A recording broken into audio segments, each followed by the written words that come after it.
We have cats. Can you tell? We don't have a mantle either, so that's where the stockings go. So, my wife always tells me if a box shows up, you know, if it's on the porch, don't even pick it up. Don't even pick it up. Don't look at it. Don't read the tag. Don't do anything. She doesn't want me to touch it because I am a sleuth when it comes to that. I often can tell what she got me just by talking to her. Not even talking about that subject, but I can tell. There's like key words that trick facial tics, you know, and things like that. So, so I was pulling into the driveway today after running some errands. One of them was trying to find this damn thing I want to give my wife, but I can't find it anywhere. I found the place that had it, but they had the wrong size, so it didn't work out. But as I'm pulling in the house, I see a box on the porch. I go, oh shit, don't look at that. Even though from the road I could see that it said Sony on it. You think they would put it in the box, you know, instead of transporting the things in the box that they came in. So let me show you. I think I know. If I just had to guess a little bit. Yeah, this is what they did. They just dropped it in the snow. When I have a covered area over there, they just dropped it in the snow and maybe it's pillows. I don't know. So I know what I got for Christmas. I know what she wants for Christmas. She wants trim on the doors for Christmas. Probably what she'd want. I gotta get to doing that.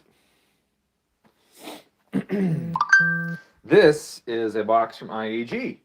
I will be opening that box and doing a video on that.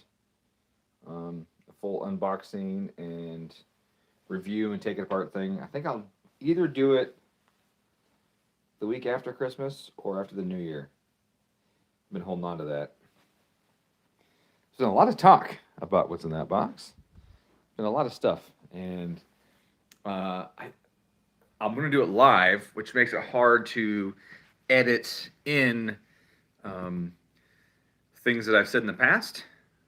But I think that combined with some stuff that Killa Bee has posted lately will all reinforce what I've been saying for years. And I think it will give you guys a good idea of what's really going on and what you should do when looking for one of those. And you probably figure out what it is by those cues. But if you're a good gift guesser, why don't you figure that one out? Let's see, what else I can tell you? I got shaky hand syndrome today, apparently. I didn't even have coffee.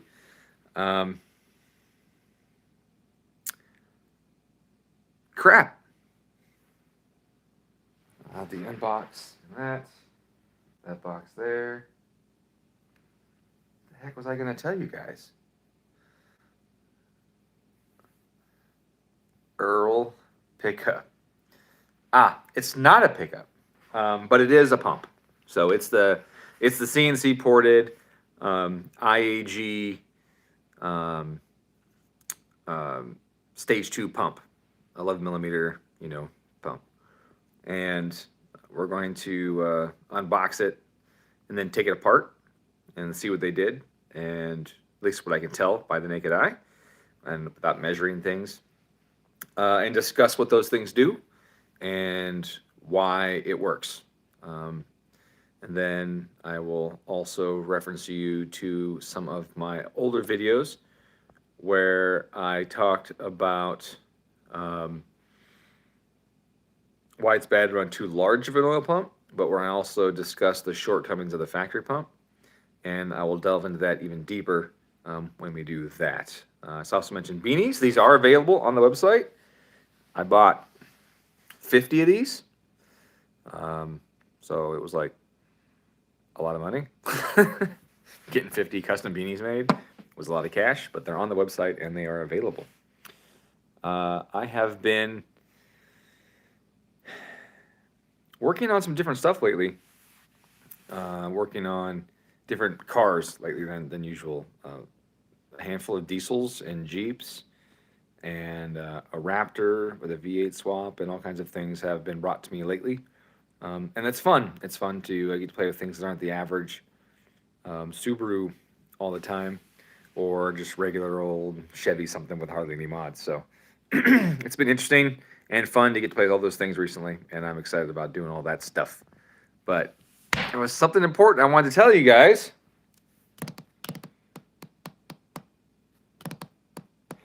And as soon as I end the stream, I'll remember.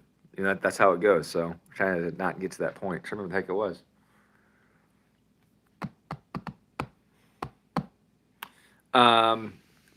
Jason, if you're here, if you're one of the 3 people that are here, your hubs are done. I got to go pick them up, and I got to pay for them. All right, let me see. Let's see these comments come in. Let me answer these real quick. Got dinner for Christmas? No, I wish. What's up, Aaron? What's up, James? Southern Motorsport Solutions. I'm a great gift guesser. We said that already. Hi, very nice. Want to know what it is? I'ma just say IMM. I don't know what that means. Oil pickup, yep. IG box is a moving part. We should get beans for Christmas. Oh, there's any benefit in flow to making plugs that eliminate the pressure side deadhead in the pump. What do you mean? What do you mean by that? Eliminate the pressure side deadhead in the pump.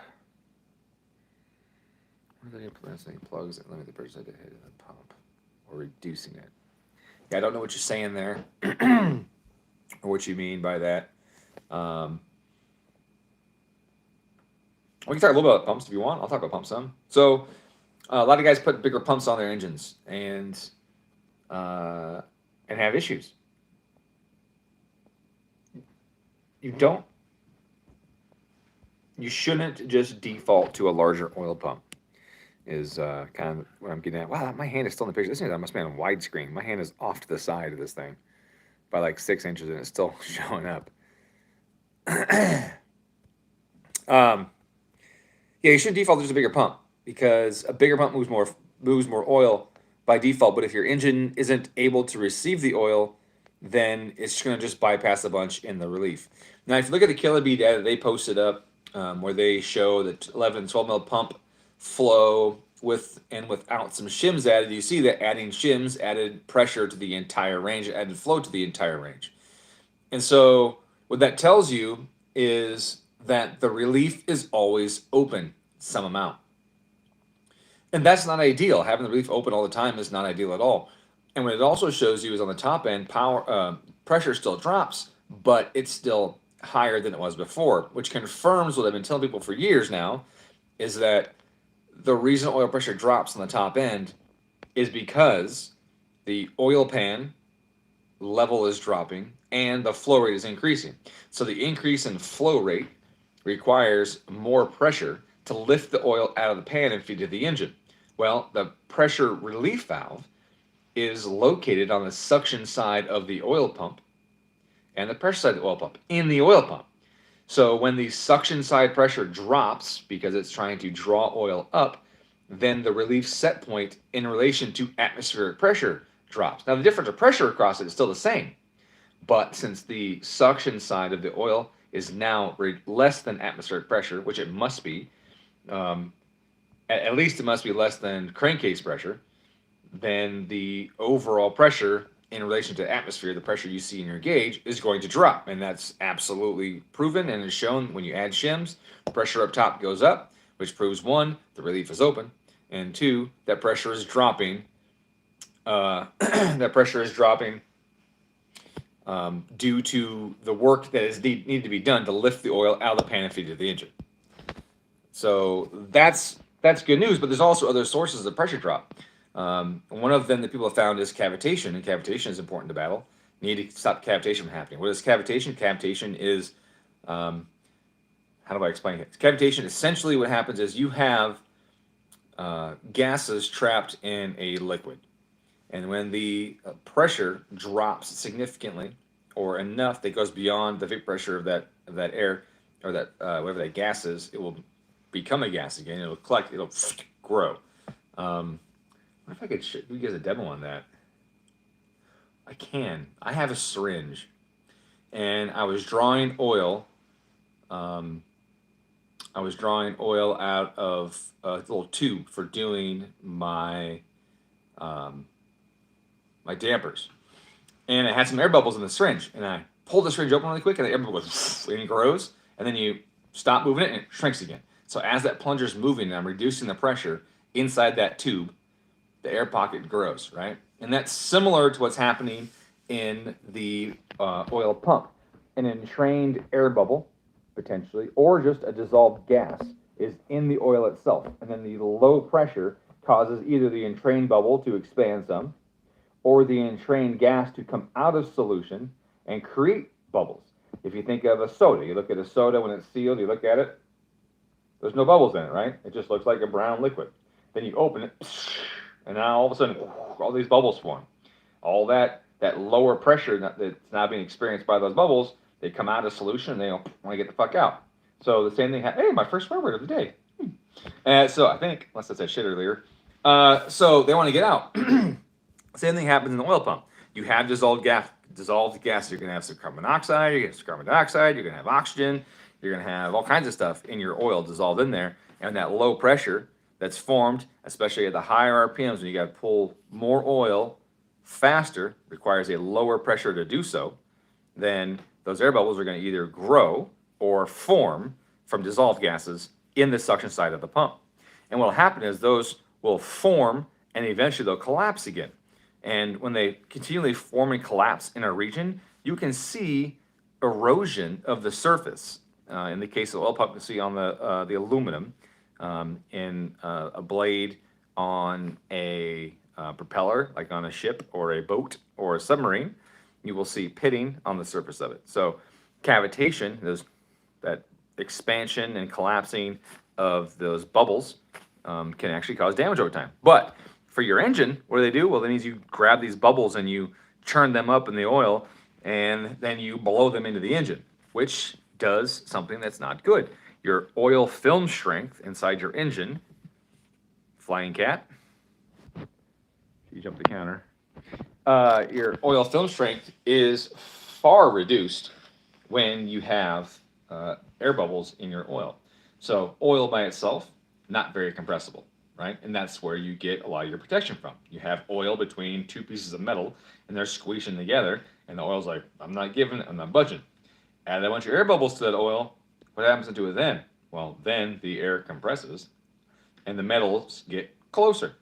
So keeping your oil air-free or gas-free is really important. So if you have a situation where you have too large of a pump, and you're too large of a pump trying to move too much oil too fast, and you're continually on the relief, you're continually adding air and dissolved gases and shearing the oil and aerating the shit out of it, then you're going to feed your bearings foamy, unstable, insufficient oil, and then your shit's going to fail.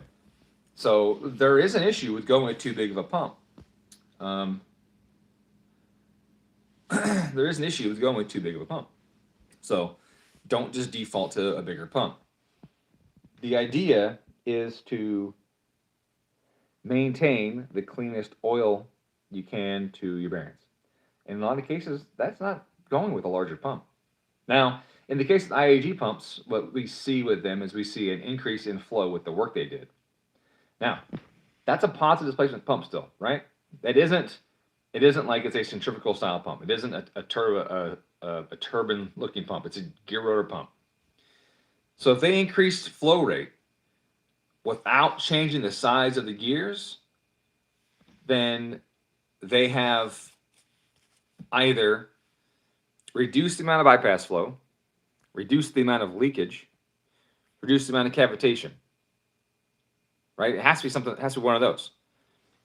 So what did they do? Well, we haven't looked inside the pump yet, so I can't tell you exactly what they did. I can't tell you exactly what they ported. I can't tell you how many shims they put in. I can't tell any of that. We'll get to do that when I do the unboxing. But we can know right at the bat that without changing the gear size, without changing the displacement of the pump, they got more flow out of it. And we know that we have issues with cavitation. We know we have internal bypass rates. And we know we have leakage. I haven't talked about leakage at all, but leakage is the amount of oil that gets by the side of the gears. So the gears rotating in the housing, oil is getting squished by the gears, and it's going to want to get out from between them. and it's supposed to go into the engine. But there is also oil traveling along the gear, the side of the gear, between the gear and the pump housing and the plate that holds it in, right? So you have these two leakage paths happening internal to the pump itself, where it's pushing some back. So if they were to, say, reduce the clearance between those gears and the housing and the backing plate, then that would reduce the leakage and it would increase the flow rate while not changing the displacement volume of the oil pump. Fixing cavitation issues. If those bubbles are there and they're forming and they're taking up space while they're there, then the amount of oil that is moved is less. I have air taking the place of oil. If I have cavitation and aeration, right, now I have less oil and more air getting pushed than I would normally. So reducing cavitation, reducing aeration, reducing internal bypassing, reducing internal leakage will all increase the flow rate of the pump. Is that good? I don't know. I would think yes. I would think because if I'm getting rid of these leakage points and these chances for oil degradation, aeration, shear, and all of that, then I am increasing the amount of clean oil fed to the engine. However, if the engine has nowhere for the oil to go, I'm increasing the time I'm on the bypass.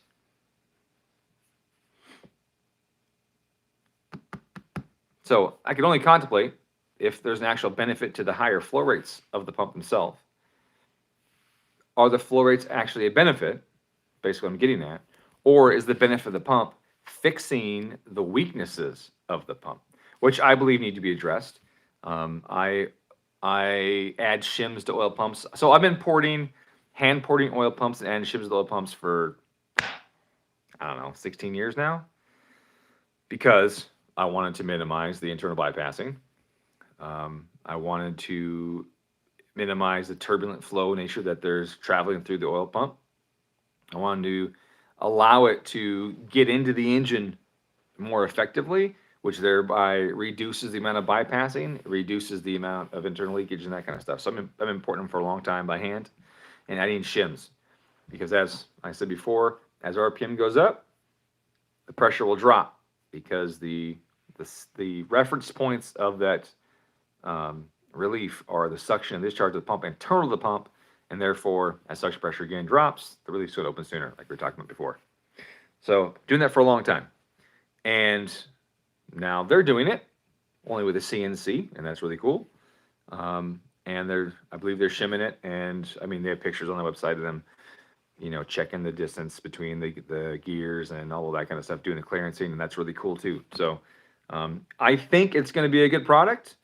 But we're gonna take it apart again, and I'll probably be covering all of things I just said today on it. Only I'll be pointing, this is that part, and this is that part, and this is why that happens, and we'll go through that. So that'll be pretty exciting. But as far as how much do you need more flow? I've never really said Subaru's had a flow issue. I've always said they've had a pressure issue. And if you look at a lot of race engines, they always says that's not for me. If you look at a lot of race engines, they'll have like 25 psi of oil going through the engine at all times. That's in professional racing, because they know that running higher oil pressure is technically a loss of power. You don't need to have that kind of oil pressure. So, okay, so someone says oil flows down into the cap, downward facing open area. It kind of makes a small T into the block, and the pump has the void below it. The hex plug's on the bottom.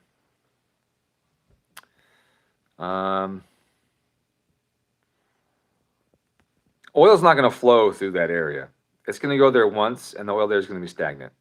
Oil's not going to come blast around the corner and push down into that T and then make something happen. That oil's going to be pretty. There's going to be some mixing for the first probably quarter inch, maybe of that leg, but you're not going to see any appreciable amount of flow through there. Now, could you make a plug that goes inside there to shape the port, make it easier to make the turn? Yeah, absolutely, you could. One thing I do when I'm porting them is I do round off the edge on the top side where it comes from the pump going into that hole. I round that off and radius that nice and smooth because I want to increase the oil's ability to make that corner. So that is something that I do. You gotta be careful to do that yourself because you'll make the hole any bigger. You make it bigger and the O-ring won't seal. So you gotta be careful how you do that. When I ported pumps, it would take like an hour and change to do, and half of that time was just prep. Half the time was masking off the pump. You take it apart and mask off all the surfaces that seal and everything on the bottom side. And I'd put like 3 or more layers of masking tape on it because a bit, if you slip, will chew through tape pretty quick and damage and scar a mating surface, and you don't want that. So I put a lot of masking tape on them. And that's where the CNC would definitely be more beneficial because it isn't some guy's hand, you know, holding the camera shaking, right? It's not some guy's hand holding this bit, trying to get in there and get angles and not seeing the collets getting too close to the surface and then end up hitting the collet into the sealing surface of the pump and ruining the pump and all of that. So the CNC aspect of it is really cool. Like I said, I have no idea what they did, if they rounded that edge, or if they just made the hole bigger, or what they did. I don't know until we take it apart. But I'm excited for that because hopefully they did something really cool. But yes, you could definitely make a plug or something that fits in there. It would be difficult to index without researching a ton of oil pumps and seeing if the lead thread is in the same spot. I have no idea if the lead thread is in the same place. If it's in the same place on every single pump made, then it'll be relatively easy to do that. But then again, the lead thread also must be in relation to the flat sealing edge of that long arm on the pump, because if that's shorter or that thread's in a different spot, then your little thing that you made to help direct oil flow is going to be cockeyed to the point where you could even have it 180 out and block the flow to the to that port altogether. So if you just made something flat, then you're probably not doing anything much more than the oil that's already sitting in there stagnant anyways. You'd want to have a shaped plug of some sort to go in there, and you would need to be able to index it and make sure it's facing the right way. And make sure that it doesn't fail and twist, because if it fails and twists, it's going to block your port. You're going to waste your engine. So, could you do something? Sure. Yeah, I think you could. Do I think that's worthwhile? Way to spend your time? I don't, because there are 14 other 90-degree turns, some of them with and without blind holes behind them, going through the whole block. I don't think that one is going to make a difference. 0.5% or something maybe, but I don't think it's going to be significant enough to relieve anything. And also, it's possible that volume of oil there on the discharge acts as a bit of an accumulator, a surge volume, if you will, help dampen the pulses of the pump and potentially smooth those pulses out as they hit the relief valve to keep the relief valve from chattering. I don't know that for sure. Obviously, oil's not very compressible, but we talked about before, if there's air entrained in it, it could have a cushioning effect. And so there's a possibility that volume there might be beneficial. But I don't know without, actually getting there and doing some research on it. But I can see it being beneficial. Looking forward to that. Super is the only pump I've ever seen with such a large open cavity on the suction side into the rotors.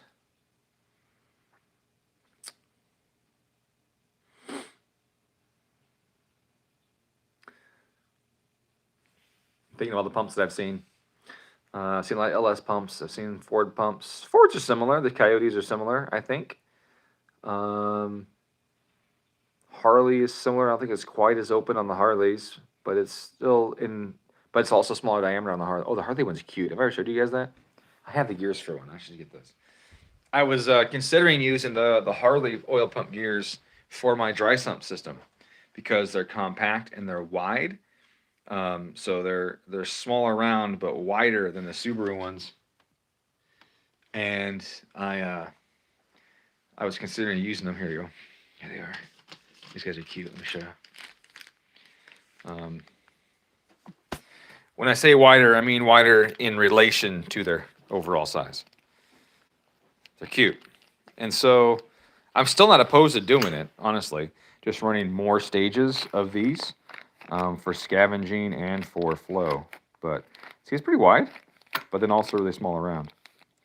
And the shaft is nice and small here, unlike the Subaru one, which is gigantic. So doing the way I'm doing it right now with my current dry sump using the super oil pump gears, I have to have a big adapter that fits down to the smaller drive shaft of the dry sump. Something like this could already be small shaft size, and I could probably fit a bunch of stages in there. But I think with the amount of room I have between the manifold and where the pulley goes, I think that these just don't have the volume or the radius needed. Even if I had a bunch of stages, I think I'd run out of space before I got enough oil flow out of them, which is why I didn't do it. Although I never measured the flow of this thing. Obviously, it's still in the package. But I saw it and I was like, I think it's just too small. Yeah, I don't know. Now, mine does have the option to be overdriven, which is unlike most dry sumps. It will have an option to be overdriven. And it won't be too angry to be overdriven. But still, cute little guy, cute little gear. Let me see. You would think it would be hard to dry start the pump and get it draw oil. It is. You are right. It is hard to do. It is a pain in the ass to prime a Subaru oil pump. And a lot of guys do it wrong. And I say that they do it wrong, not because I'm being like, well, it's wrong. A lot of people forget a few things. One, they leave the spark plugs in. Really bad. Don't do that. Don't prime an engine with spark plugs in it. If you think about the amount of force that is generated inside the cylinder, like say you're doing a compression test and you got 150 psi, and these things have 12 square inches of piston, or 12 and a half. I think like 12 and a half or something. But even then, we'll say it's 10 square inches just for easy math. That's 1,500 foot-pounds of pressure pushing down from the piston into the rod, and the rod into the bearing, which doesn't have pressurized oil. It has some assembly lube on it. And you're sitting there and you're grinding it away and squeezing out the assembly lube, just grinding it away, waiting for the oil to show up. You're not doing your bearings any favors. So don't prime dry. Also, when you're doing that, the engine turns slower. So it takes even longer to get oil to the engine. So you're grinding it even longer. I don't ever prime an engine with spark plugs in it. So take them out. Next thing is take the oil pump off. On the Subaru, take the oil filter off. Take the filter off. Put a pan under it. Crank it. You'll push that air right out of the pump really fast. It'll take 5 to 10 seconds of cranking tops. No plugs, filter off, put a pan down, hit the key, 5 to 10 seconds, oil's coming out of the filter hole already. Then put the filter on it and hit it again. You'll have a primed engine in 20 seconds of priming tops. And you will turn that engine over way fewer rotations than you would if you left the plugs in it or didn't take the filter off. So plugs out, filter off, 5 to 10 seconds, oil's going to be coming out of that thing, maybe even less. I've seen it just come out almost immediately. That air binding doesn't happen because you're not pressurizing the system, right? Because if I have the oil pump and the oil filter and everything all together, the pump is going to try and push 80 pounds of oil pressure into an engine. And that's difficult. So if you take the filter off, it's not doing any PSI, right? It's just moving it. New engine with a filled filter works great. 0 PSI forever. Yeah, don't do that. Don't fill the filter up either. Take the filter off, pump that out, then screw the filter on and let it fill. The air will go right out. You fill the filter, you got full oil, big air pocket into the oil pump, and then oil again. You're never going to get oil pressure. It's going to be a miserable experience for you. Pop that filter off, pull the plugs out, crank that thing. Like I said, 5-10 seconds is all it's going to take. And it's going to have oil squirting out of it. Put the filter back on, another 10 seconds or so, and you're going to have solid pressure to the entire engine. Less rotations on the engine, less damage to the bearings, less time, less starter heat, less everything. It's going to be just a better situation. Then put the plugs in, fire the thing up, you have good oil pressure. That's the best way to do it. Yeah, people forget, man, 1,500 pounds of force. That's what you get. More than that, really. My brain is not in math mode right now, but we could do that real quick. Let's calculate what that'd be. So, like an NA car is usually about 150 to 180. Turbo cars like 135 to 150. Somewhere else you get big cams, and you're looking at, the 115 to 130 for your cranking, your compression test, right? Cranking compression. So we're just gonna say 150 because it's in between everything. And then the Subaru is a 3.917 bore from the factory. Most guys go 10 over, so 3.927 inches divided by 2. Then we're going to square that. And hit enter. We're going to multiply that by pi. 12.11. Okay, I said 12.5. So 12.11 square inches times 150 psi gives us 1,816 pounds of force pushing down on the rod into the rod bearing. Now you can divide out the surface area of the rod bearing again. Divide that surface area out, and it will be less psi, right, on that. But if you look at the bearing, it's not very big. You know, it's like shit.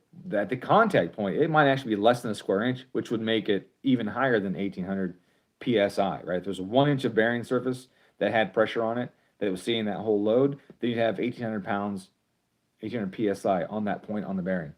If you divide that out, or if you have a larger area too, then it'd be 900 or whatever. But really, the contact patch at any point in time is about that long on the bearing, which is not even a full square inch. So probably closer to 20-something hundred psi on the bearings if you crank it with no oil pressure. Doesn't seem good to me. Doesn't seem good at all. All right. Let's see. Has some questions.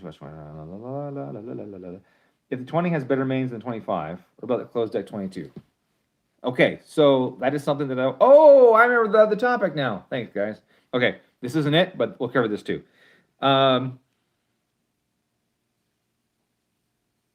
Main bearings. Main bearings are one of the biggest sources of issues on the Subaru, if not the biggest issue of the EJ platform. It's the strength of the main bearings. The main bearings, I'm going to sit down here because I'm going to stand the whole time. The main bearings, they're not sturdy, they're not strong, they're not well supported. In fact, they're not supported at all. The girdle that holds the main bearing goes across the cylinder bore. If you look down the cylinder bore of an EJ, you see a vertical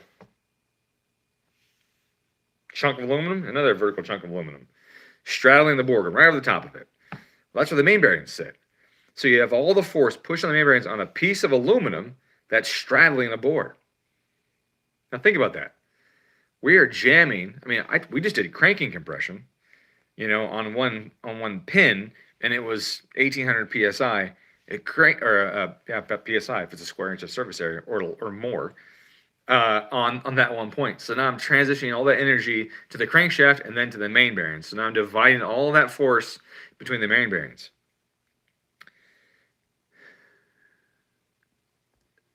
That was cranking. Now we're talking about running high horsepower. That crankshaft is pushing into those bearings, and those bearings are straddling a gap.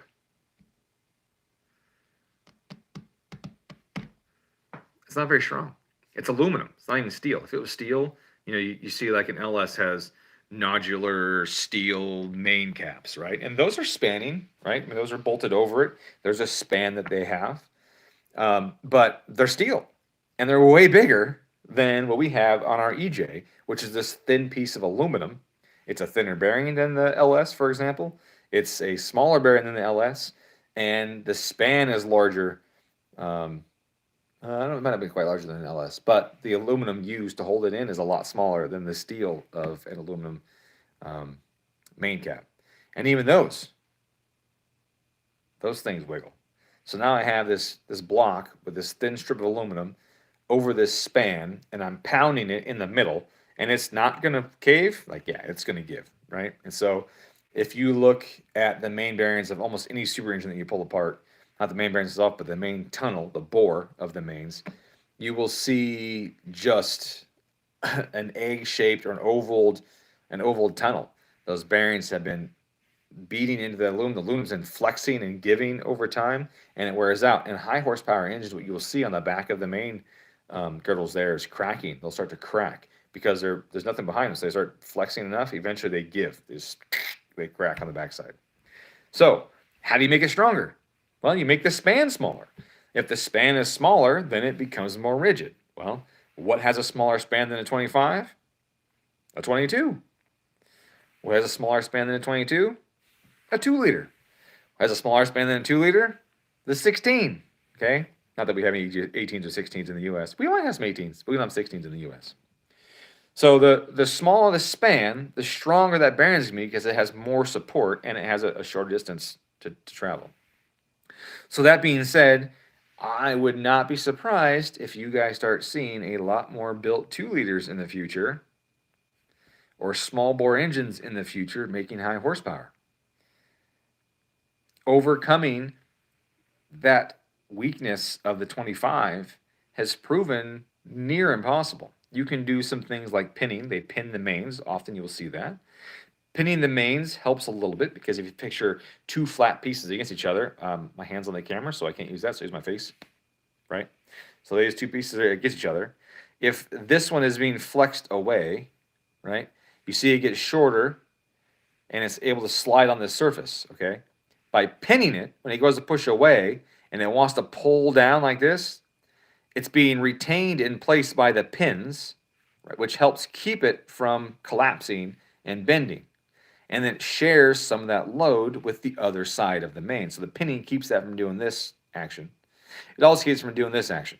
Helps keep it square, but also helps keep it stronger from even just being pushed away from the pins, where the aluminum would normally flex and pull down. That pin helps keep it separated and helps keep it rigid. Adds a little tension to it.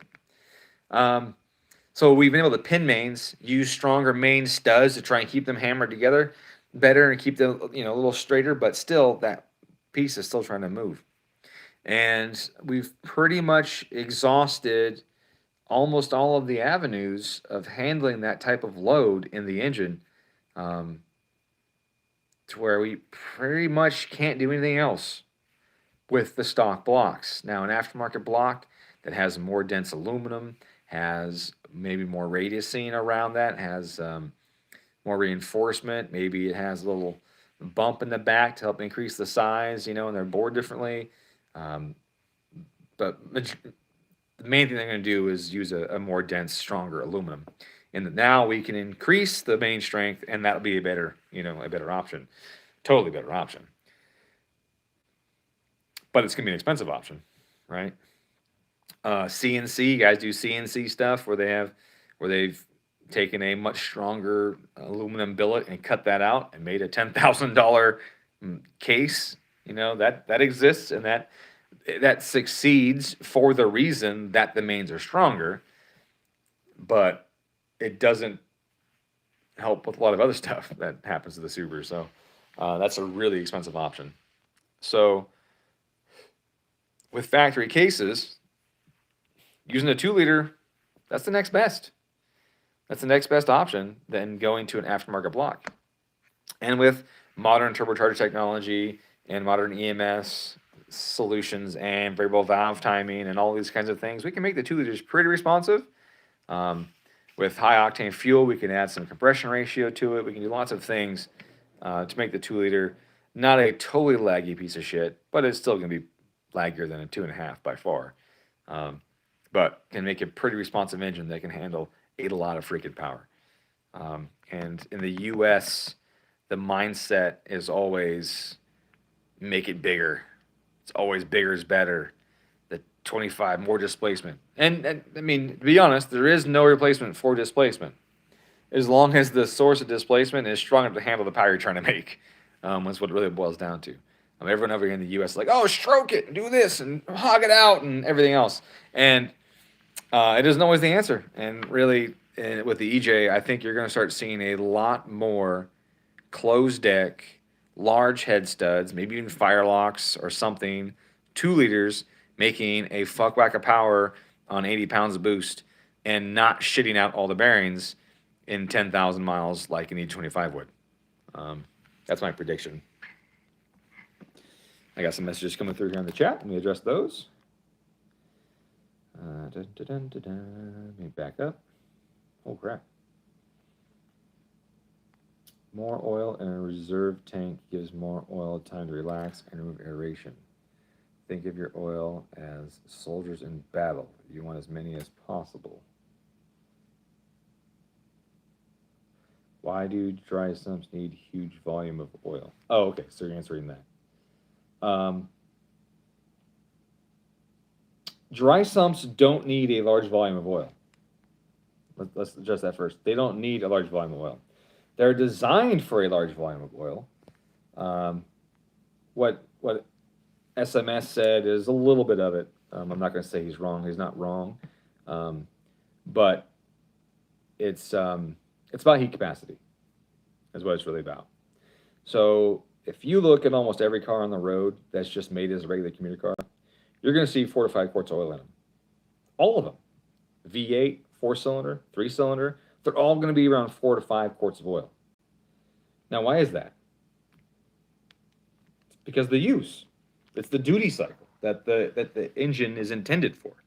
You get a Porsche, way more quarts of oil. You get a diesel truck, way more quarts of oil. Why is that? Do diesels need more? No, they don't need more oil. Does a Porsche need more oil? No, it doesn't need more oil. But that vehicle is designed, its intended use is either heavy-duty towing and not spin a bearing, or run on the track and not spin a bearing. Well, what happens? What does that mean? Why? Okay. Well, to take a car down the highway at 60 to 70 miles an hour, it takes about 20 to 30 horsepower. Some cars are going to be 30 because they're bigger square nose. Some are going to be 20 because they're more sleek, whatever. But 20 to 30 horsepower is what it takes to take a car down the road. And that's it. And that horsepower, a certain percentage of that, typically they say 28 to 33% of the horsepower, the heat produced by the engine, is taken by the oil system. Has to go into the oil, and the oil has to be able to handle it. It's as simple as that. And it only takes 4 to 5 quarts to handle 20, 30 horsepower continuously. So you can continuously drive an engine at 20 to 30 horsepower on 4 to 5 quarts of oil. And that's why it has that much volume. Also, having less oil means less emissions and everything else, so they try and get as little volume as they can. And so on cars that are made to have a little more fun, they put oil coolers on it, because you got to get that 28 to 30-something% of the heat out of the oil so you can keep using that same volume of oil before the oil exceeds its specific heat capacity and starts to either burn or vaporize. My mom used to tell my dad that she could smell when her truck was low on oil. And my dad said, there's no way you can smell when your truck is low on oil. But she was right. You absolutely can. When the oil level drops enough, that constant load that goes into the oil exceeds the specific heat capacity of the oil. More of it burns and vaporizes and would come out the PCV system out the tailpipe. She would absolutely smell when it was low on oil. So Porsches made for track days, they're going to have 8 quarts of oil, 10 quarts of oil, they have oil in them. They're going to have more. The Grand Sport Corvette started, I think, at 8 quarts, ended up at 11 by the time they were done modifying the car over the years and seeing what it did in track duty. I think it has like 10 or 11 quarts in it now. It's not because it needs more oil to sit around. It's not because it needs more oil to keep from drawing air pockets, because it needs the oil to handle the heat. It has to be able to absorb the heat without going past that specific heat capacity, and eventually in some method reject that heat out to atmosphere through coolers or whatever.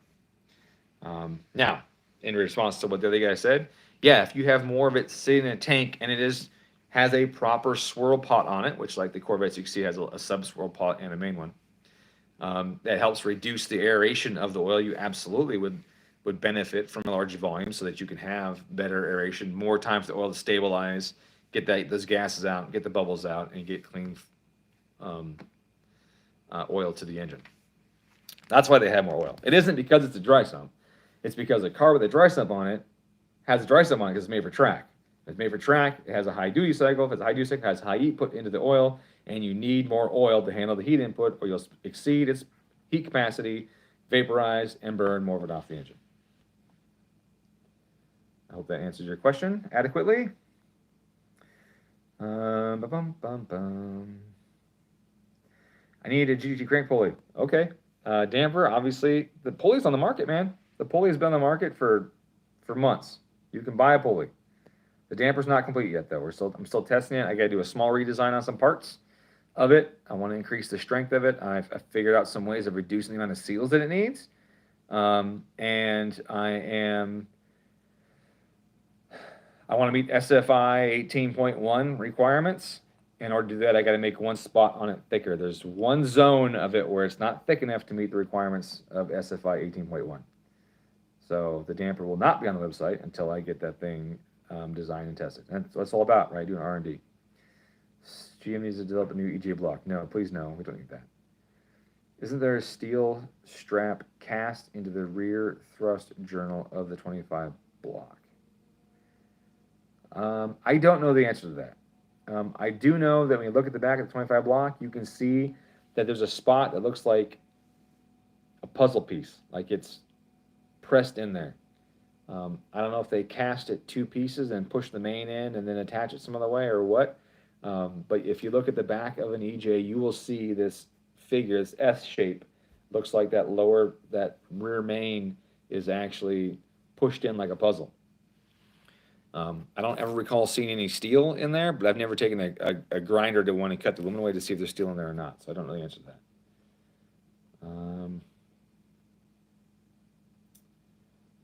Who wants to start closing phase 2 EG22s? I mean, there's no reason not to. I mean, but what's the bore on a 2.2? 98. What's the bore on a 2.5? 99.5. That's not a big difference. That's not the same jump as going from a 2.5 to a 2 liter, right? That's just not, you're not getting a whole lot more strength out of it. Oh my God, a whole 1.5 millimeters. You know, it's an 85 or 90 millimeter, span that's got to go across in there. And like, oh, we're going to shrink down 1 millimeter. Ooh, so much more strength, right? But if we're drinking down like 5 millimeters or 10 millimeters, now we're talking there's a little more strength in that. And also if you look where the main girdle goes up and spans, because the bore is larger than on the 99.5 and the strap is off-centered, there's a spot where it goes around the back of it and is exposed, where if you dropped 3 or 4 millimeters off of it, you would actually have full contact on one of the mains all the way around. You actually have full contact instead of having it span that whole gap there. So the 2 liter would definitely be stronger than a 2.2 in that regard. I don't see much point in doing a 2.2 over a 2.5. I don't think that you're going to gain much there, because a lot of the phase 1 2.2s don't have the external ribbing that the 2.5 has. Like the 2.5 has the external ribbing where the mains attach. You can see it from the top. You look down on it, you see the zigzag. That's where the mains are attached on the bottom, essentially. So they have that external ribbon on the 2.5 because it is so opened up. And the 2.2s don't have that, and they're only 1 millimeter and change different than the 2.5. So I don't see a point in doing the 2.2s. I don't think it's going to be very reliable. You thought about making your own cast case abs. Connor, I have thought about that a lot. I have thought about that a ton. And I have spent hours researching different ways of manufacturing blocks or casting blocks. And every time I do it and I watch how they're made and I talk to people, every time I'm always like, damn it, there's something else I forgot about. I didn't realize. There's so much that goes into the blocks alone that it is not a cheap thing to do by any means. And if somebody was to do that with like a mom and pop place or like Travis Pattern or whoever these guys over here, you're going to spend $250,000 in tooling and shit and programming before you even get to the spot where you're making a block. So it isn't really that viable for somebody like me to do. I was working with Dart a little bit, as well as other businesses, other super shops working with Dart some, providing some technical feedback and data, because they were thinking about building one, but I don't know. I think that's fallen through since COVID and stuff, so I don't know if they're going to have it or not. But if they ever do, I'd be really excited. I really hope they do. Yeah, I really, honestly, I just want to hand the EJ to somebody and just say, make it identical out of steel. Make it out of cast iron. Yeah, it'll weigh 60 pounds more. But it'll be so much more rigid and capable. It'll be so much less finicky.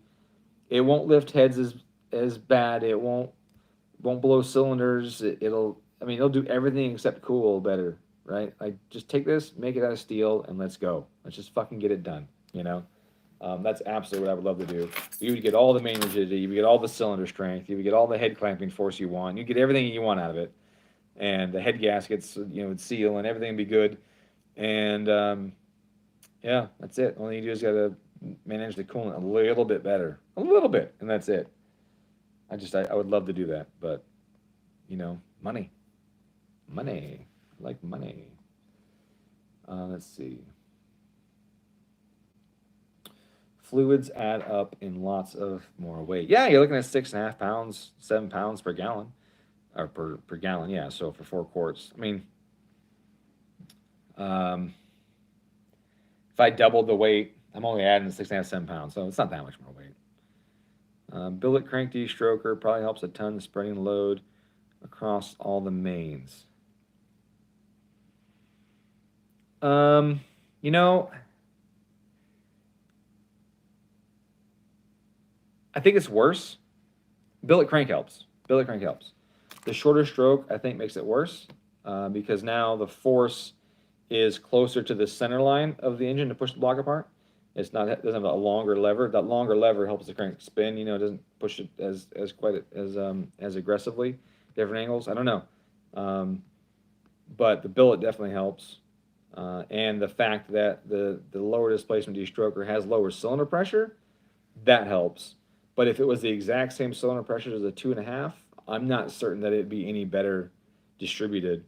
If I took one billet 2.3 and a billet 2.5 at the same exact cylinder pressures, I don't think that one would necessarily be better on the mains than the other in that situation. That's just, again, me thinking about it. I could be wrong, but I don't think it'd be much better. I mean, if you picture, I got this ruler here, right? I got it here, and I push down really close to it. It takes potentially more force to get it to roll over than if I push out here, right? You have more leverage. So how much does this table see when I push closer to it versus out here?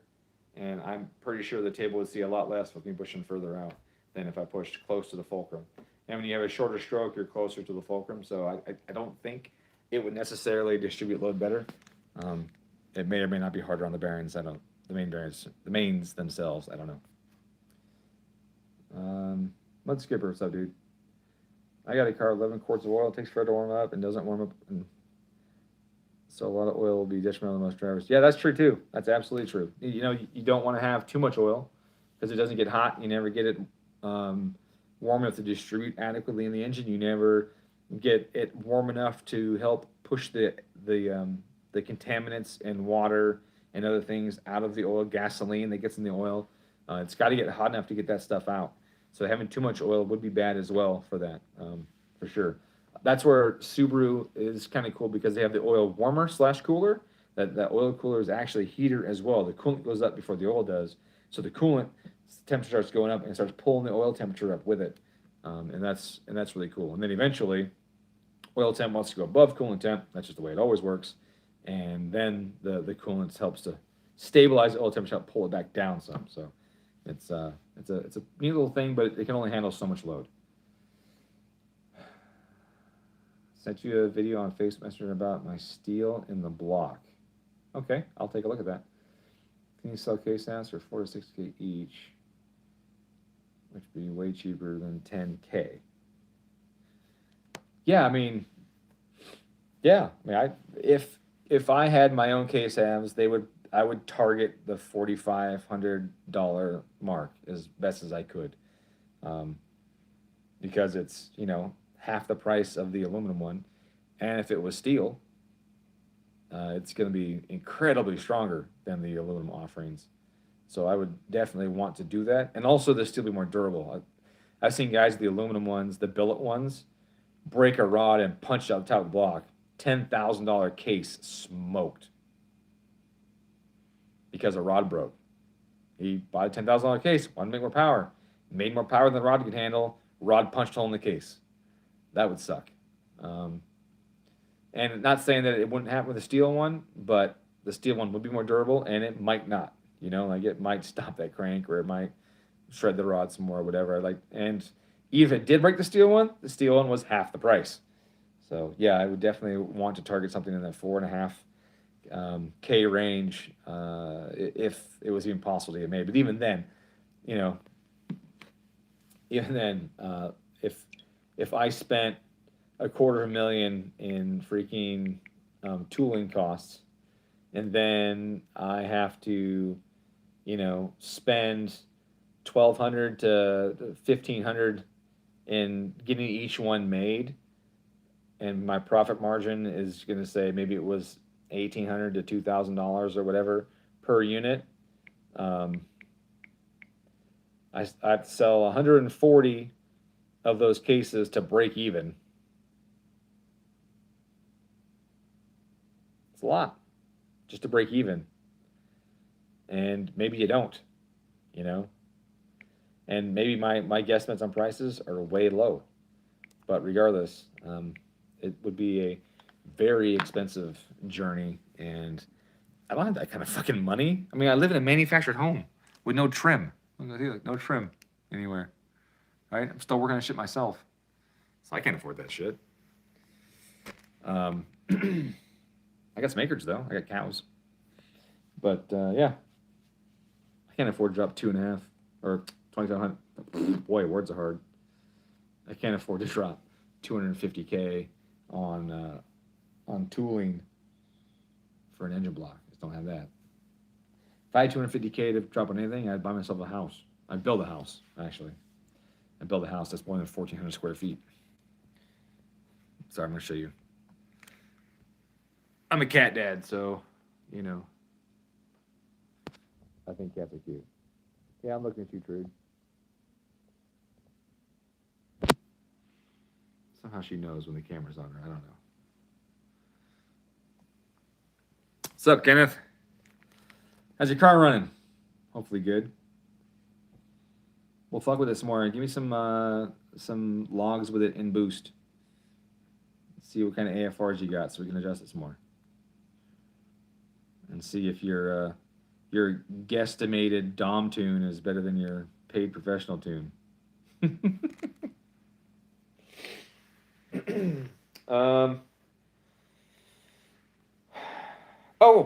Okay. So, what's up, Curtis? So this is the topic that I actually started this video at. Do you want wide open or part? The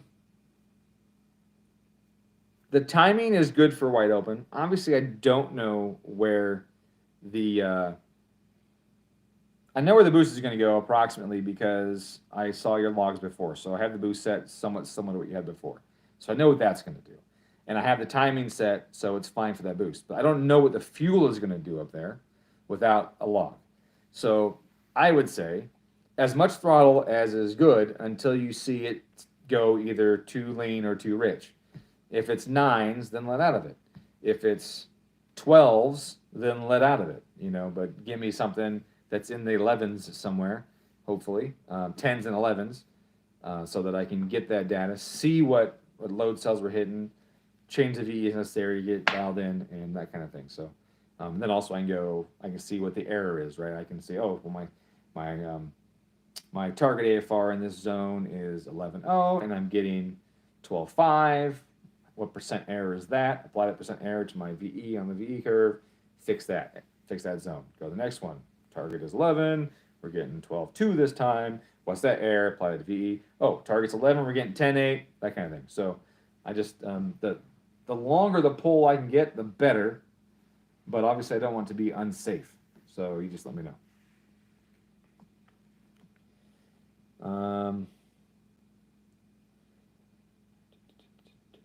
I've been trying to buy land and build on it.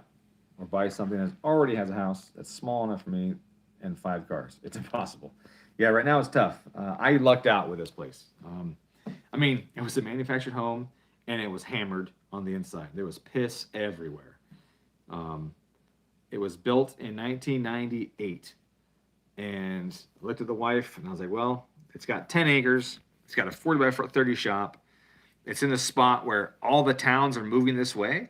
And so the value is just going to start climbing really fast. And I was like, this is the time to buy.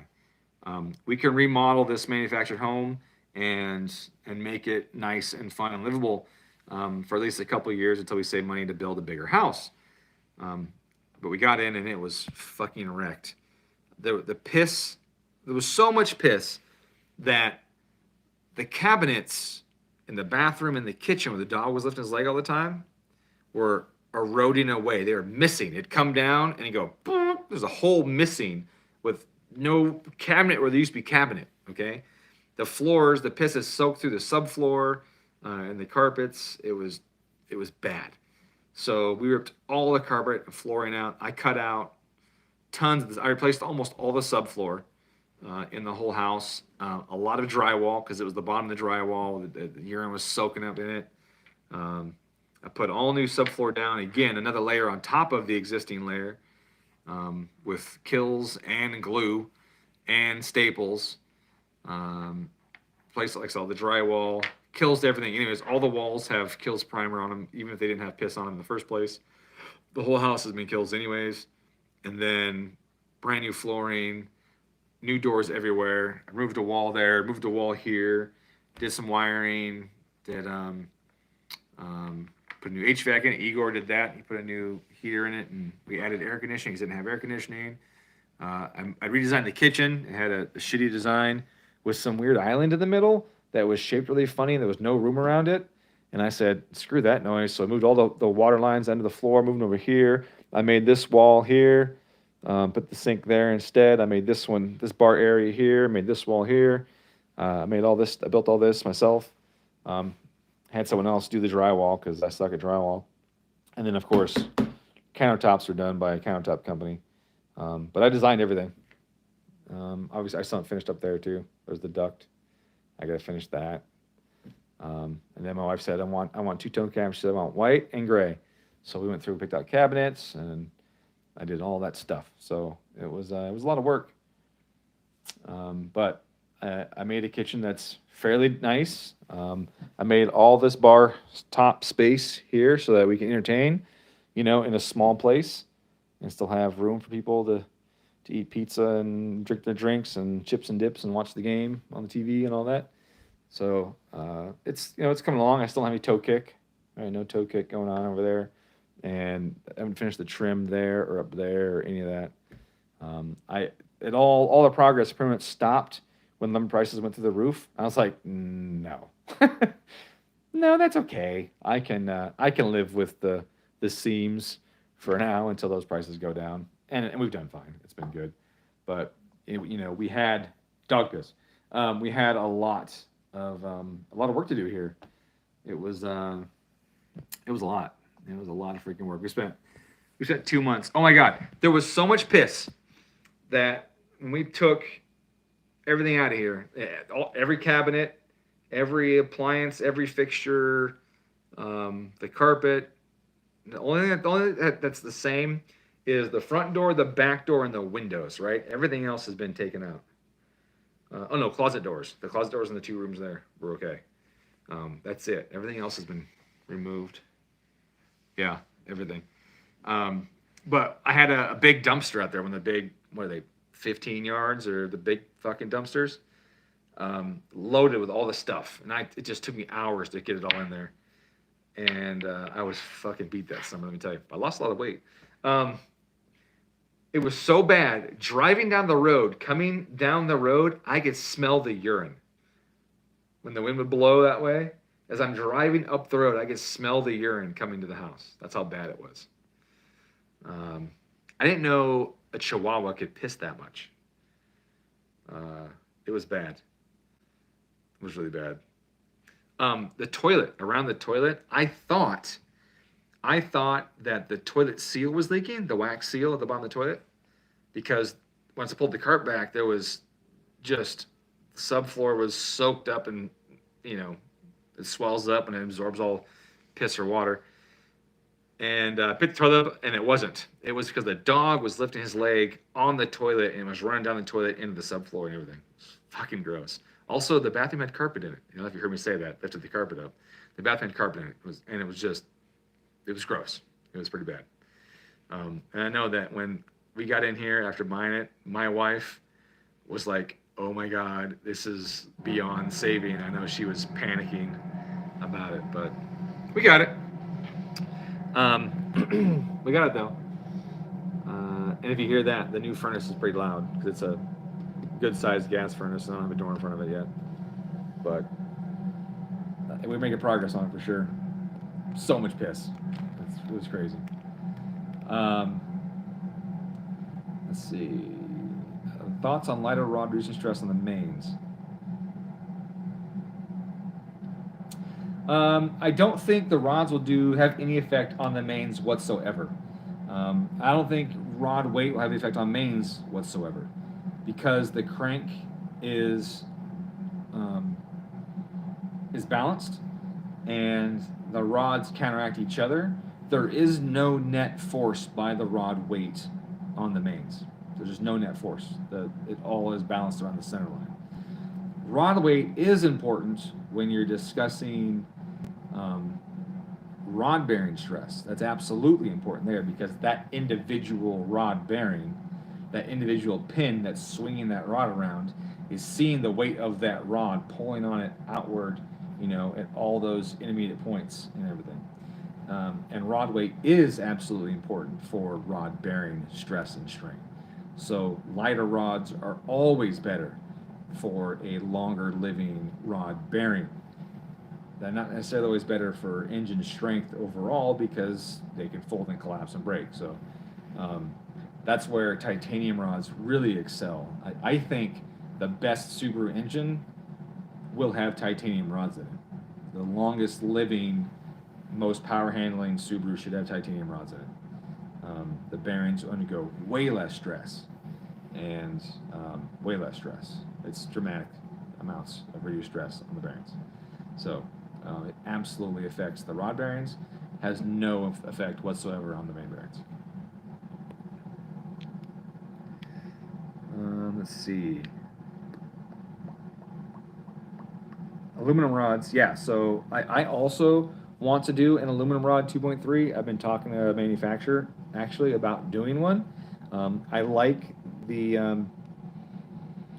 aluminum rod, I believe, is well suited for the EJ. Unfortunately, not as suited as it could be, because there's no fucking room in there, right? It's really hard to get room in there. And so with a 2.5 liter crank, there's no way you're fitting an aluminum rod in there. But with a 75 mil or shorter throw crank, you have room to fit an aluminum rod in there. The aluminum rod provides some damping. Since the Subaru requires so much advanced timing and is always so close to the knock threshold, I really like the idea of an aluminum rod providing some damping to the engine near TDC. I definitely like the idea. Now, I know that it can also, in some cases, absorb some horsepower, bending and flexing that rod, and so that's not always desirable, but I definitely like the idea of the little bit of damping that it provides to the crank and the pistons and the head gaskets and everything. So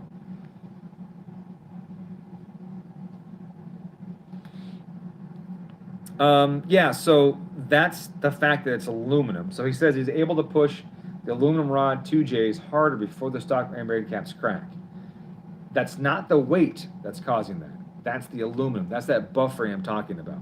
So right at TDC, when the impact happens from combustion, it knocks the peak off it and then carries it out further. So your in-cylinder pressure trace, instead of going like this, has a little flatter of a cap and a little more, it rounds it off some. So it's like increasing the duration of a camshaft, but reducing the lift a little bit. If you picture that, it's doing that to the cylinders. And so what that does is that gives you a little more pressure longer in the cylinder without the huge spike that hurts everything. So that effect will affect the main bearings in a positive way, because that reduces the stress and the power that the main bearings are being subjected to. It's not the weight of the rod, it's the sponginess of the aluminum in the rod that's giving you that effect. And in that regard, yes, absolutely, that will help, but it's not the weight. I just want to make sure that is clear. Yeah, the shock. So, okay, so this is the other thing okay, so somebody I said okay a whole lot just now, in my Discord channel asked about turbo kits for track use. And one of my students was like, anything but full race. And they were saying that not because it isn't good for track use, but because they had a bad experience with the company. So what I wanted to do was just cover some things to think about when looking at a turbo system for a racing application, okay? For track, not drag. Drag, you can fucking run whatever you want with drag. Like it doesn't ever see anything. Drag is such a short period, short duty cycle, quick stint. Fuck whatever, dude. It could be practically paper thin walls on a header for all I care. It won't make a difference. But if it's a real car and real racing, like circuit racing or track racing, you have to think about the things that go into that system, right? And by things I mean the heat and the pressure that go into the system and how it is able to handle those loads, right? I talked about duty cycle, just like I talked about with the oil. I talked about duty cycle. If you're doing 20 to 30 horsepower, and so that's a load that's not duty cycle, and you do it continuously on the highway, then continuously is that duty cycle. So I will say 100%. I get my car, I drive it at 60 miles an hour. From the time I started, I hit 60 miles an hour. I drive it for 4 days in one direction. Obviously, I would end up in the ocean somewhere unless I just hit an on-ramp, off-ramp, on-ramp, off-ramp, on-ramp, off-ramp, or whatever. But that would be a high-duty cycle with a relatively low load. That'd be 100% duty cycle at 20 and 30 horsepower.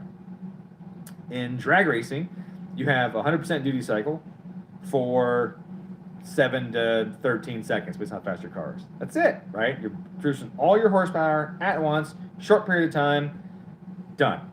So the heat load on your exhaust system in your parts is relatively low, 13 seconds. That's it. It barely gets cherry red in that amount of time. Now, circuit racing, say you make 500 wheel-ish, whatever, but you're on a track for 15 minutes or so. Now you're talking about all sorts of time in power. And yes, you let off for corners, but then you're on again after, right? Like there isn't enough time in your deceleration zones for the heat that you put into the exhaust to escape. And so it's going to build up until it gets hot enough that it is then able to stabilize. And what makes it stabilize in temperature? The heat transfer. Now, I talk about heat transfer a lot in a lot of my other videos, especially with intercooling and radiation, radiators and that kind of thing. So what I always tell you is that the delta T, the difference in temperature, is directly proportional to the amount of heat that is transferred through an area. So picture a car with no thermostat. Guys do that. It's fucking stupid, but they do it anyways. In the winter, that car is going to run cold. In the summer, that car is going to run hot. Because it's going to reach an equilibrium at which the BTUs going into the engine, or from the engine into the cooling system, equal what's going out of the radiator, right? And that has to happen. In the summer, that will be a higher operating temperature because the outside air temperature is higher. In the winter, that'll be a lower operating temperature because the outside air temperature is lower. And that delta T across the radiator will be almost the same. There'll be a slight difference because the ingested air temperature into the engine is going to be lower and it's going to pull some heat out too, that kind of stuff. But if assuming the ingested air temperature was the same, that delta T in the radiator will be about the same. That being said, if I have a header in my car and I'm on the track, it needs to be able to handle a higher static temperature longer than it would, say, in a drag race. That temperature will rise and rise and rise and rise and rise to the point where eventually it stops rising, or the rise is slowing down, because now the delta T from the surface of that header to the air around it or the air flowing by it is so great that it can move the amount of BTUs out of it into the atmosphere, whether it's your engine bay, whether it's the paint on your hood, like Turning Concepts experienced a long time ago, whether it's through some stuff you have plumbed, or even stagnant air. At some point, there will be an equilibrium, and that temperature may be really freaking hot if you don't have airflow in there. The metal that you use needs to be able to handle that temperature, that equilibrium. It needs to be strong enough that when it heats up and it starts to get soft, it doesn't deform too much from sitting at that high temperature for a long time. Things that you can do to help it out: make the metal thicker. The metal is thicker, in its softer, weakened, heated up state, it's going to deform less because there's more of it there to support the load. It's also the mass of that header is going to act as a buffer. As heat's flowing through that header, some of it's going to go into the header, and it's going to heat up at one side, and it's going to move through the material before it gets to the atmosphere on the side. It's going to distribute it throughout the header. It's going to act like a buffer. Instead of the hot exhaust gas blowing through your little skinny 65 thou wall header, heating that sucker instantly, heating it up instantly, it's the extra mass of a larger header is going to slow down that transfer rate, which does two things. One, a header that's a more stable temperature goes through less thermal shocks, being fast expansion and contraction over and over again, is less likely to crack. Put a Tomei header on the racetrack, it's breaking. Plain and simple, it's going to fail. But the stock header on the racetrack, it's going to live. That's weird, right? But it has all that mass. It's more rigid. It's more stable. In its hotter state, it's more stable. It's not going to deform as much, and all that mass provides buffering and slows the rate of expansion and contraction that it goes through during its heat cycles. Less chances of cracking. It might fail eventually, right? So, what do you look for when you look for something for track duty? Well, you need thick walls.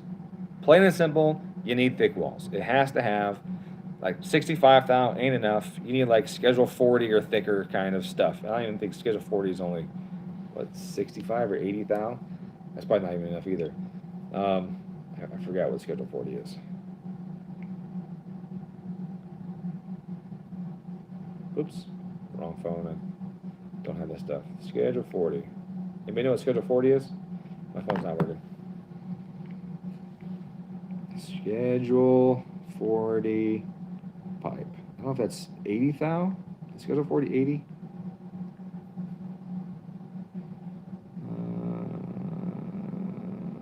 840, 670. Oh, that's internal diameters.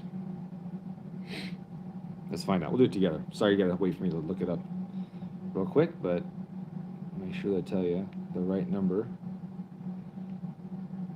So we're looking at about 1.5 inches. Schedule 40. No, Schedule 40 is at 150. That's good. Nominal thickness, 150 thou for 1.5 inch pipe or so.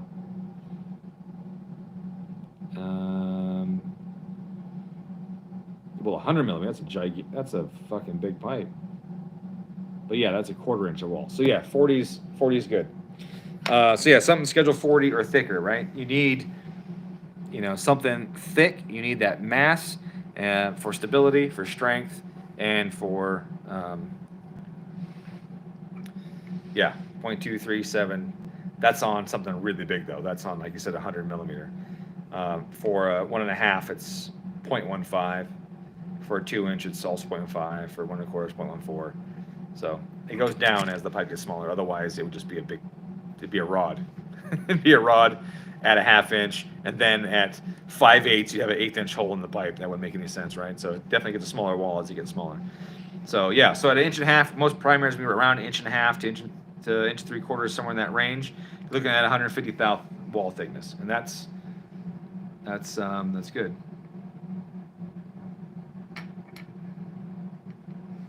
So something Schedule 40-ish or bigger, or cast, something really big, heavy duty, and cast also. Correct, that's what I said. So you need something that can handle that heat. What else? You need to be aware of fitment. Fitment's important. If something's really close to a plastic, okay, so look, I guess it's going to bash on Tomei Day because I'm using their header as an example. If you've seen their absolutely horrific unequal length header for an FA20WRX, not quite as horrific as Killer Bees, but pretty freaking horrific. That whoopty they put in there gets like that far from the plastic onto the body of the car. Now, assuming that header didn't melt down to nothing during the track day, which it would, assuming it didn't do that, it's going to melt the shit out of that plastic, right? Because it's in close proximity.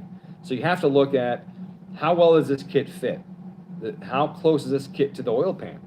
Is this header rubbing the oil pan? Right now I have a Killer Bee header on my white car, and I have an NVIDIA header on my white car, and they are touching.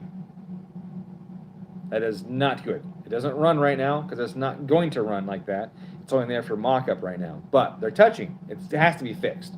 So you don't want that header smashing against your oil pan, for example. You're transferring a butt whack of heat to your oil pan and to your oil in that car.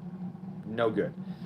You don't want it close to plastics. You don't want it putting the turbo so far up in the thing or whatever, right? You don't want it touching your floorboard, like he's saying, right? You don't want that kind of stuff. So you don't want, you got to be sure that there's fitment and that there's clearance and that it can handle the heat and that the heat has somewhere to go when it gets in the pipe. Those are very important things. Aside from that, when it comes to track use, there isn't a whole lot else. Does it fit? Can it handle the heat? That's what you need. Now, on a whole different scale is, does it make enough power? Well, that's turbo size, that's turbo specific, all that kind of stuff. But you need to know that thin-walled, 65 thou, 80 thou, it's just not really going to cut it. It's got to be thicker than that if you're going to be an actual track, circuit racer. If you're doing 12 to 15 minute lapping sessions once every few months, it might survive. It might survive. ETS header is very thick. ETS header is very thick. It will handle a lot of stuff. Only thing with the ETS header is that they use such a huge internal diameter that it makes the car sound like shit, and you lose a lot of spool. They make more top-end horsepower. That's a given, right? They make more top-end horsepower when you have a larger tube diameter. Obviously, you go too large, you're going to hurt your top-end horsepower. But their V2 header has a decently sized primary and secondary that it supports a lot of power. But you do lose some spool for it. But that is kind of the penalty you always take, right? Almost everything is going to be a compromise between spool and power. Almost everything. So in a track setup, you got to figure out what you want. Do you need that mid-range? Do you need that faster spool? You got to go with a smaller primary. Do you need the top-end horsepower? Is it really a long track? You spend a whole lot of time on the top end. Then you need a larger primary. All of that. The more volume you add to the system, i.e. the larger the primary, the longer the pipes, the larger the secondary, the longer the secondary is, the further the turbos from the engine, the more lag you're going to induce. You're going to induce lag because you have more heat being lost. You're going to have more lag because the pulses leaving the engine get damped by all that volume, and it takes longer to compress all that air and get the turbo. So those things will affect your spool every time. Having the turbo closer to the engine, the lowest amount of volume possible, produces the fastest spool possible. That's why in a lot of cases the factory header spool is really freaking fast, but it makes less horsepower. It spool's really fast. There aren't any extraneous pipes anywhere. Right? They just two go into one skinny pipe goes in, more two go into one, boom. You can't have less piping than the factory header. And it's thick. It's pretty thick. On the elbows are really thick. The crossover tube is pretty decent sized. It can handle a lot of heat. It has a lot of strength and all of that. And that's what its purpose is. But you're not going to have fun with 600 horsepower on it. But it has less volume, and it's good in that regard. I don't have a factory header on my car. I will eventually have a custom built one that we do, and it will have Schedule 40 pipe.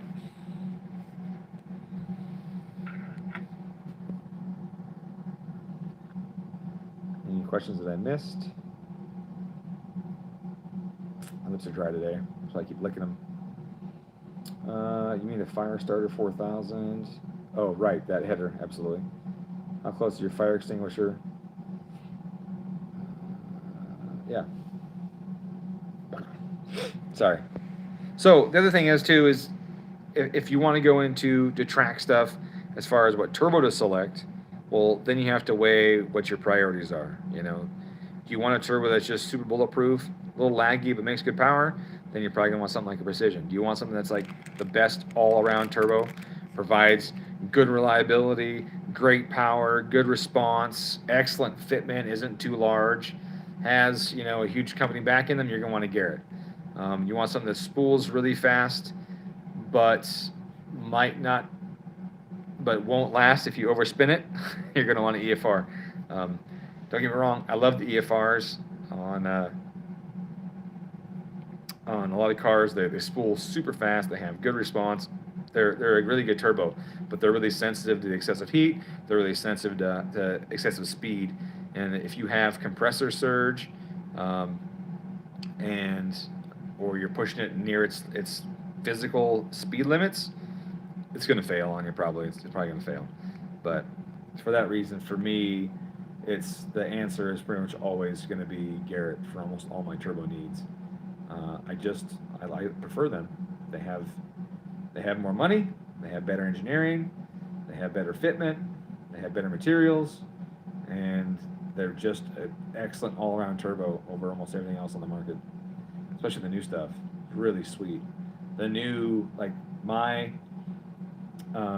35 900, my G35 900 that I have, it is shorter than my 7670 was by like 4 inches or 5 inches, like big difference in size. The housing's a little bigger than the 7670 on the compressor side, but that's it. So I really like the new G Series turbos a lot. Now Ash is asking me about my hybrid setup. So Pavel Engines posted some turbo stuff where they have a modified G25 turbine wheel for a VF fitment, like a 39, 43, 48, 52 fitment. And the point milled compressor similar to the G series turbos as well, the G25 550. That little turbo setup seems really cool. The results that they posted show good results. Ashton, who's in chat right now, he bought one and built one, and he said it's working really good in his car, and that he knows pretty much no discernible difference in spool from factory to that turbo, and that turbo supposedly flows like 50 horsepower more or something like that. I don't know. Supposedly they say it's close to that or more. So I bought one. I haven't run it yet. I've been having issues with other stuff, so I haven't had time to do that. But I bought one. The car that's going in is now officially running, but now it's snowing like crazy. There's ice everywhere, and I'm not driving it in that shit because I don't have snow tires for it, and the car is cherry, and I'm not taking any risks on it because it's already been such a hassle as it is. It's sitting until I have snow tires or good weather, and even then, I don't want to drive the damn thing until I sell it, honestly. But I do want to put it on the dyno with that turbo and try it out. So when the roads clear up, I will take the car to the shop. They will install a turbo, and I will test it on that car. Now, what's different with that from the normal VF is that I put a P20 housing on it. The P20 housing is the larger turbine housing that VF provided, or IHI IHI provided on some of the VF turbos a long time ago. We don't get in the U.S. at all on anything, but you can buy them, or this other company that I got them from called Mamba, they cloned them basically, and they sell a P20 housing. So I put the P20 housing on the G25 hybrid because I want to see how it performs in that case. Because the VFs have too small of a wastegate anyways, a really small compact turbine housing, they have boost creep problems and all that other crap. And I was like, why deal with all that if I'm going to put a bigger turbo in there? I also want the wastegate to work. So I bought the P20 housing and put the whole thing together. Well, Lane put together for me. But the turbo is assembled and it's ready to run P20, G25, 550 hybrid in a VF. So only thing in that turbo now that's VF is the center section and the compressor housing, because the turbine's Mamba, the turbine wheel is Garrett modified, and the compressor is a billet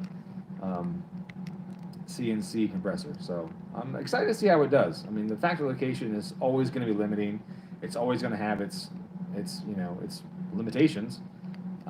It's not going to be some magical, mystical fucking turbo, but it should be, a decent upgrade by the sounds of it. By what everyone's saying it's capable of doing, it should be a significant upgrade. And I just want to filter through the bullshit and see if it really is. Because there's just so much bullshit on the internet. And I just like to go in and dive in and see if it is in fact bullshit or not. But it's a really good looking setup, and other people are saying they've seen good gains out of it, and so I want to see. I want to get it on the dyno and get actual numbers and see what it's really capable of doing. So eventually. That obviously isn't my priority because I don't make the damn turbo. I'm not going to run the turbo for an extended period of time. I only got it because I was just curious. We will probably sell them to people where we already assemble them, and then you trade in your turbo as a core, and I'll use your core to assemble another one and sell somebody else. We'll do like a core exchange program on them if they work. If they work and we show they work, and the turbine housing works really well, then we will sell them like that, where you can send them in, our guys will put them together, and that kind of stuff. So they're pretty cool. Yeah, I am not impressed with those at all. At all. I saw the graphs they posted, and I was actually laughing quite a bit at how bad they were. The data that they provided, I don't know why honestly, I was surprised that they were proud of the data that they provided during that release, because they were so bad. I looked at it and I was like, who would buy that on purpose? Like, that doesn't sound good. Doesn't even look good. Nope, no thanks. No thanks. That looks like an absolute piece of shit. Like their AOS. I don't see, there's no benefits. There's no benefits to it. It spools way later, provides less power than others that's already existing on the market. It doesn't do very good horsepower output. Like the stock one that they have on there for the factory turbo that they compared it to was already an inflated number. So they're like, oh, it's more than this other inflated number that we said was stock. So it came out to be not nearly as big as what they said it was. It was, I don't know. Hopefully it works good for you, but you would think that they would cherry pick the data for their stuff, and the data they provided did not look good at all. So I don't anticipate that I'll be selling or installing any of those turbos anytime soon, because the data they provided was really poor. Doesn't look very good at all. Yeah, maybe. I'm not a big fan of the XTR. The XT all day long. The 16G XT, that's actually my favorite one. The 16G XT is fucking surprising how good that goes. With an 8-cylinder housing on a 2.5 liter, fucking rips, man. Sometimes it even does better than the Dom 1.5. I know you're like, wait, what? How's that possible? They only rate it for whatever. Yeah, it's true. They only rate it for 380 or whatever they rate it for. But a turbo, people don't look at a compressor map correctly the right way very often. And even myself, sometimes I miss it. I forget to look. The shaft speed lines on a compressor map are very, very important. Because if your engine can't produce those shaft speeds on that turbo in a reasonable amount of time, you're going to have a laggy turbo. So I looked at like a 7670 the other day, and I think it was like 54,000 or 74,000 RPM on the shaft before you'd even get boost. That's a lot of RPM. And I looked at some other turbos, and there were other turbos that were smaller that flowed less than the 7670 that needed 74,000 RPM. And you go, oh wow, that's more RPM. Well, that might not be a big deal because that turbo has a smaller turbine wheel and a tighter housing. And getting that 74,000 RPM might be a lot easier than even getting the 54,000 on the 7670. So it's really important that people look at the compressor line map and look at those speed lines and get an idea of how fast that compressor needs to be spinning to produce the airflow that they say it has to produce. And in some cases, if it's just insanely high numbers, it's not going to do it. Most FP turbos are overrated to the fucking moon. The compressor is capable of flowing 54 pounds or whatever, but it has to be spun at 175,000 RPM or whatever, and the turbine has no way of doing that. The engine can't provide it with that, so all you're ever going to get is some other lower number. Or the turbine itself is so small, it could never flow enough air to produce that much horsepower in the first place to support that kind of compressor flow. And so you get turbos that are mismatched. And something about the 16G XT is a really, really good match. From turbine to compressor side with the 8-cylinder housing, it is a really freaking good match. And it's actually, it bugs me how good of a match it is, because I really want the ball bearing turbos like the Dom 1.5 or the 18G XTR to perform better than them. But the size of the power band, the horsepower produced, so far the 16G XT just does a really, really good job. It's a better turbo than I think the 18 is, and it's way better than the R's. The ball bearing versions are just, they're not great. The ball bearing doesn't like the higher speed. It takes longer to accelerate, it seems, in some cases. And I don't know. It's really weird.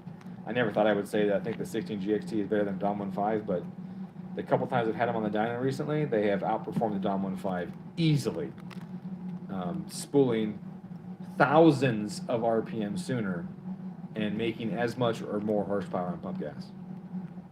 It's crazy. So I don't know, but that just goes to show that turbos are very much about balance, not just of the turbo itself, but also to the engine. And there are two sides to a turbocharger. There's a turbine side and a compressor side, and both sides have to work in unison and have to have similar operating characteristics for them to be a good turbo. HTA 68, pile of shit. It was the biggest pile of shit that ever got popular because it had a totally mismatched turbine to compressor side, but people fell for that shit and they bought it and it was miserable. I think that the blue falls in the line of that a little bit too, and that kind of thing. So.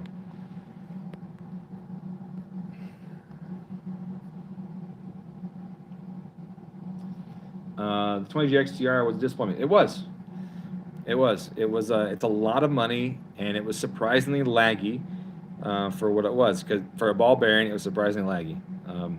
And so I don't do the MHIs in ball bearing in the 16, 18, 20G. I haven't seen them perform in a way that was desirable. It just wasn't there. A lot of people, they want ball bearing, bro, so they want ball bearing, they choose it. And when it comes for me, like for rotated turbos, absolutely, I'm doing ball bearing. That's what I'm doing every time. But in some of those smaller turbos, the bearing, I don't know if it's because the bearing is bigger and heavier, and it slows the shaft down, or what. But there's something about those smaller ball bearing turbos like that don't always perform. You replaced it with a steam speed, and it was better. It's like, yeah, and you know what? Those turbos aren't that great either, but they're better than nothing.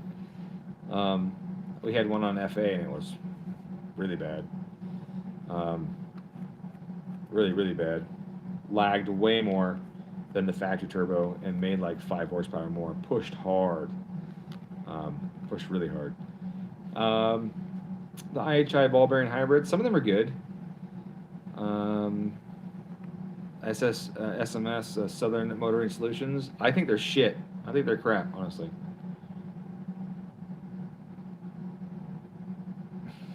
What about Schwitty balls? Are they Schwitty balls? SNL skit, in case you know the Schwitty balls SNL skit. You should. My wife's gonna be home soon. I should probably stop the stream so I could take care of a few things before she gets home, so she feels welcome. I might have to take all my clothes off, get in my apron, and then pour her a stiff drink. And I'm just kidding. I wouldn't do that on a work night. Schweddy? No, Schweddy. It was SCHWEDDY is what they did. It was pretty hilarious. Oh, we're talking about ball bearings again. Oh, I'm sorry, off. I'll build a K20. Right on, man. Have fun. K20s are cool. They're really good. You would? Yeah. I mean, I would too if it was summer. If it wasn't 25 degrees outside like this right now, I'd open the door and it would not be a stiff drink anymore.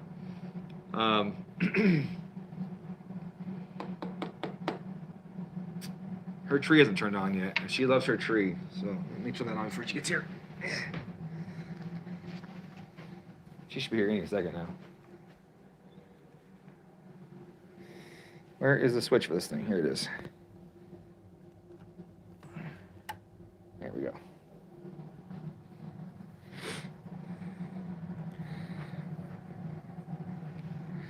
Help you start 20 building? Yeah, dude, we'll talk about it. Absolutely, talk about it in Discord. We can shoot the shit with that.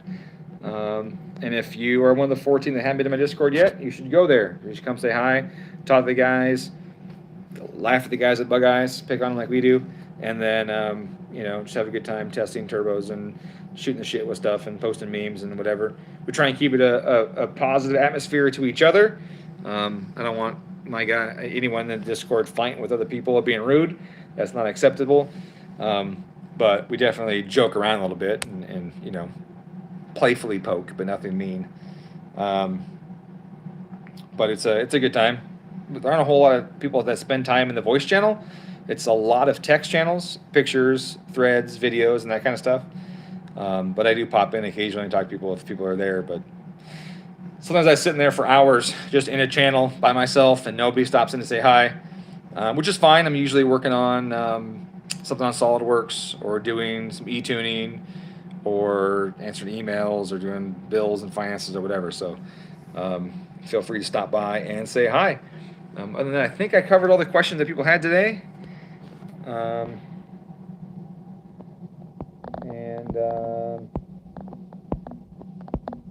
see. Yeah, that's it. So thanks for stopping by. I hope that today was also educational.